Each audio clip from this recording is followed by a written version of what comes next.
It's another day and we're on the mountain working. Today we're going to tile the walls in the 2 tub areas. Morning, Ray. And today's video is brought to you by Squarespace. We're going to start out with what happened yesterday, which was Jamie and I, 2 dudes, went shopping for tile all day. You know, I was thinking we should measure Ray's beard and see if we can find the golden ratio in the golden boy's golden beard. It's golden. So what's the golden ratio again? Well, I mean, you just told me for 10 minutes straight, but... Yeah, I'll have to summarize. It's roughly 1 to 1.6 and change. It's... For example, there's like 15 or 20 or maybe more parts of the body that are golden ratioed, like the length of your arm to your hand to your fingers.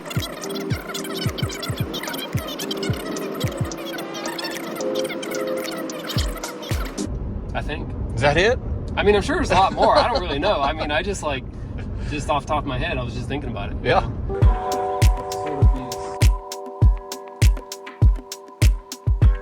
This is the biggest tile I've ever seen. That is big. That's probably what, 3 feet square? Yeah, we'll probably just get about 5 of these, we'd be done. Hey, I gotta give a shout out to Cole here. He saved us from making a huge mistake. I was loading statuary instead of statuario. Yeah, but it's by the brand. The brand here is, what's it called? Statori. Satori. That's not confusing at all.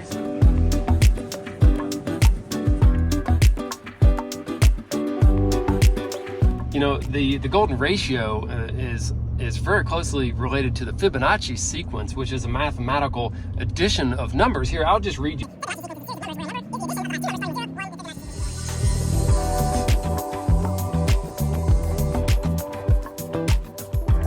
It's a bit windy. One thing that Jono has already got done today is using this fiberglass mesh tape that is self-adhesive on all the joints of the backboard on the floor in the bathrooms. And we'll mud those in after we're done tracking in and out of the bathrooms. I'm sitting in the shower here.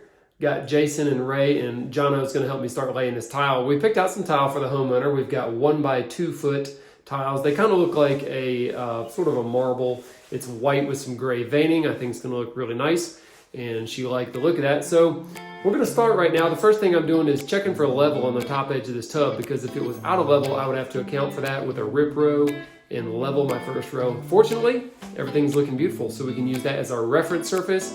We're not going to set up a laser. We're not going to do any fancy work. We're simply going to lay off of the edge of the tub because it is perfect.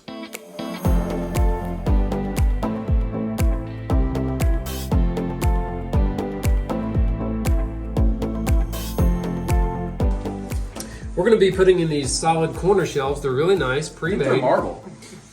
I don't know what it is. It's solid stone. I think it's a natural material. Anyway. Material? What? It's all natural material. It's just organic, no GMO. Okay. Man, this is good stuff. It's going to go right there. Set your shampoo on, since there's no cubbies. Yeah, it's going to be nice. And you can put a lot of stuff on. 2 of those is what we're doing. We're tiling these shower walls, and we picked a 2 by 1 rectangle tile.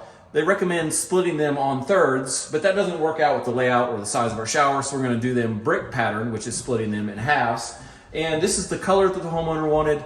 And another thing I like about this tile is that it's a matte finish. I don't really like super shiny tiles, unless it's a subway tile. That looks pretty good shiny. So Jamie's doing one, I'm going to do the other. Hopefully this will all be done and ready to grout by the end of the day.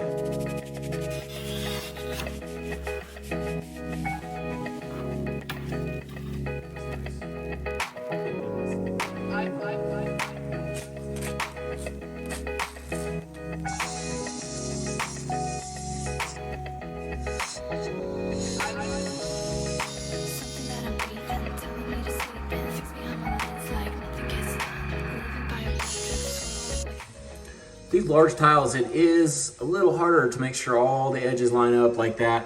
So I'm paying special attention as I set them. If they don't, I'll just have to pull this back, add mud or take away mud, put it back again.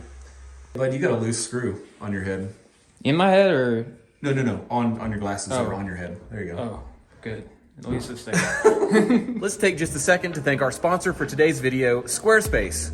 If you haven't noticed, everything is online these days. Everything. So if you have a business of any kind, you need to have a beautiful, powerful, and functional online presence. Even Jono or me could make a beautiful functional website on Squarespace that has e-commerce, secure checkout, and all the functions you need. Not only that, websites made on Squarespace automatically adjust to whatever kind of device people are viewing them on. Head to squarespace.com to start your free trial, and when you're ready to launch, go to squarespace.com/PerkinsBrothers, and you'll get 10% off your first purchase of a domain or a website.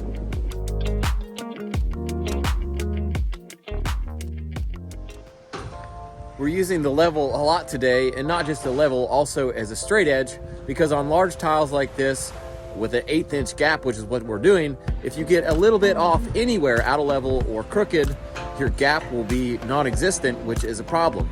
Also, if you double only to a 1/4 inch size gap between the tiles, it's extremely noticeable. So keeping everything level and straight throughout this whole process is super important.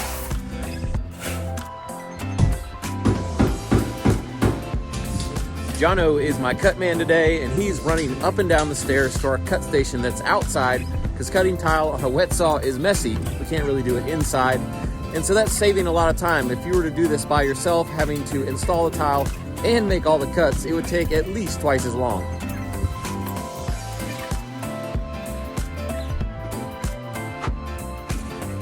And some of the tiles needed cut twice because I mismeasured and Jono cut the line I marked. That's weird.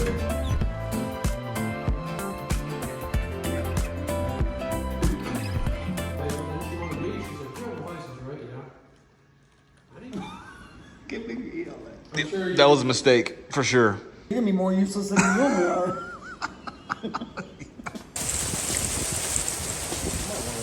That's good for the paint. We are putting a slight slope on these shelves so that water will run off instead of sit or run back towards the wall. And we're doing that by just adding one extra 1/8 inch spacer at the back corner compared to the edges. I'm also checking out every single tile before I stick it to the wall, because some of these tiles have chipped corners and things like that right out of the box from the store.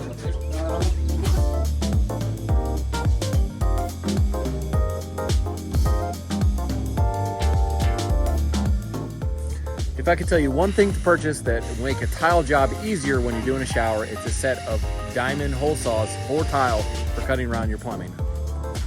Getting near the top here finally. I'm getting tired. Tiling is tiring for whatever reason. It's exhausting. Luckily I had a monstrous lunch. So I'm gonna finish this rip row and bullnose. We're doing bullnose on this one instead of doing sluter strip. And I don't know, I just think it's a little easier to do a bullnose than to do a sluter. Sluter has to go on before you lay the tile. Bullnose, you lay the tile and then finish the edges. So that we can get these miters just perfect on a full piece, we're starting at the top using a trim nail to actually hold each I'll piece use this and work our way down. Where's our Ripper Rose? Jay! Jason!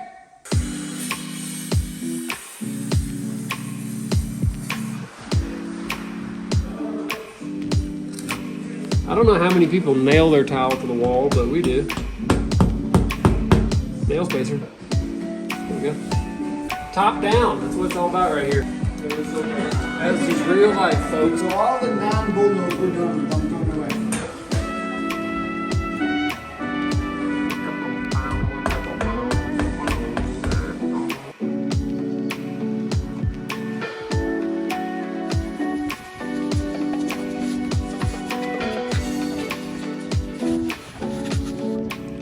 Just reminiscing on our day. Ray had how many flights of steps? 56. 56. 56 flights. That's a lot up and down. Yeah. Hey, that's a wrap for today. We got the tile done in both of the tubs, which is great. Tomorrow we're going to come back and grout everything and actually make a layout for the floor tiles, which are hexagons. So we need to do a little thinking. So we'll catch you back in the morning. It's another day and we're on the mountain working, and we're going to do a few things today. Number one, we're going to fix a problem we found with one of the tubs. Number two, we're going to grout caulk and grout the tub walls, the tile that we laid yesterday, and we're going to show you some things you might want to know about that. Something really important that we're going to do right now is take out all the shims, obviously, but then we're going to check all of the grout joints for any thin set that's squeezed out. I'll probably use this nail I pulled out, this little scraper here, to be sure that all the thin set is recessed below the face of any of the grout joints. Real smart. Spot right there. Houston, we have a problem. I noticed while I was working in this tub doing the tile that it was squeaking and popping.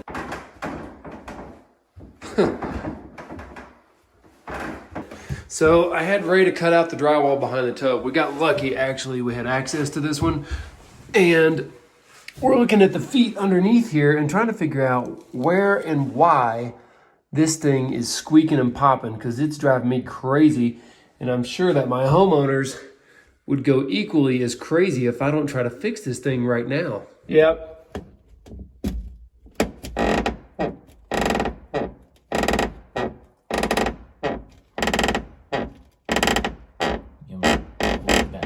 So we're going to try to somehow block the feet so where they can't make that motion anymore with some glue and some shims and some, I don't know, blocks of 2x4 or something.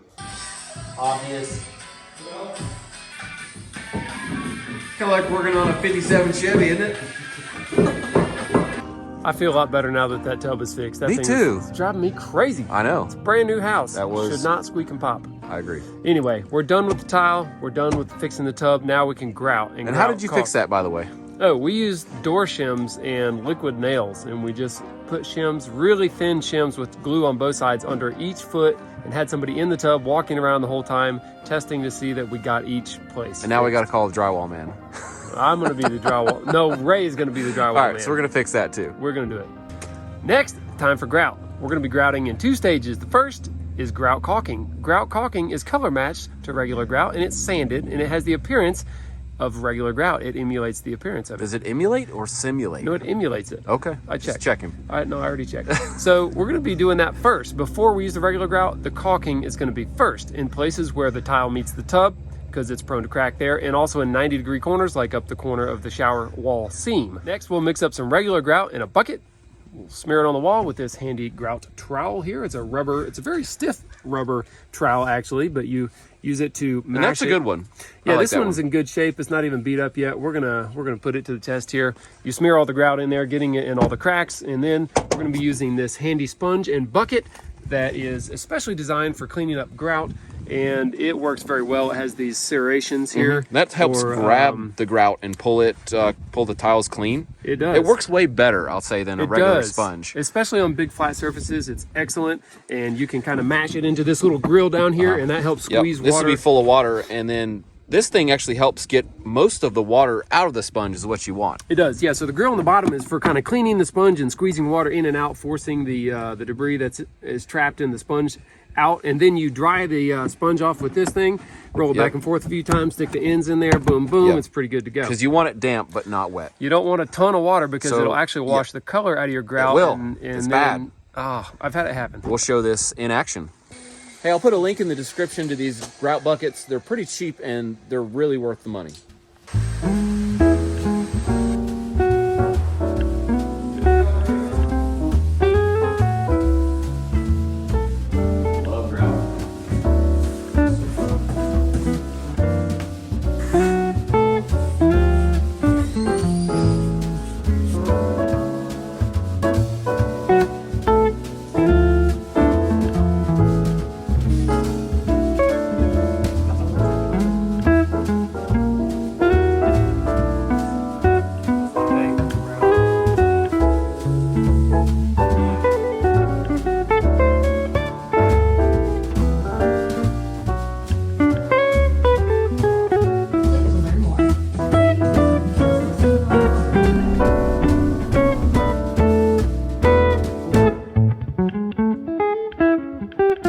Well, Jamie did the sponge drop. That means we're done, I guess.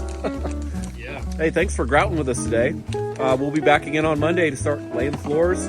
We're also going to be doing the hardwood ourselves, the cabinets ourselves, hanging the doors, trim. Really, everything is still to come. So make sure to tune in for all that. We'll see you next time. Everything. Yep.